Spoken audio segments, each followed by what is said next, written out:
التي خالف السبيل في السنة في الدعوة جماعة التبليغ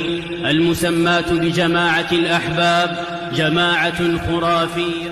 بدعية يتحزب أفرادها على حزبهم ويأخذون البيعة من أتباعهم، وتوحيد العبادة الذي هو الغاية من بعث الرسل لا تدعو هذه الجماعة إليه. وكلمة التوحيد لا إله إلا الله تفسرها بغير ما دلت عليه. ورسل الله أيها المؤمنون ابتدأوا دعوتهم بتوحيد العبادة، فقالوا لقومهم أول ما قالوا: اعبدوا الله ما لكم من إله غيره. وهذه الجماعة تترك سبيل الرسل في الدعوة، بل وربما عادت من يدعو إلى التوحيد جماعة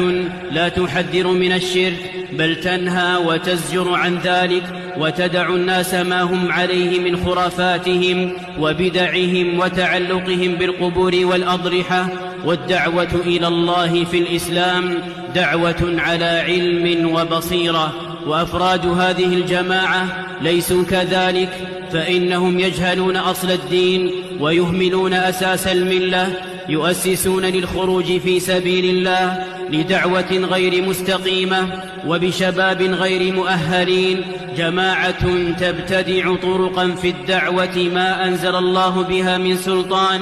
كالتعبد لله بالخروج 3 أيام من كل شهر، و40 يوما من كل عام، و4 أشهر في العمر، وما فعل ذلك رسول الله صلى الله عليه وسلم ولا أصحابه رضي الله عنهم ولا التابعون لهم بإحسان.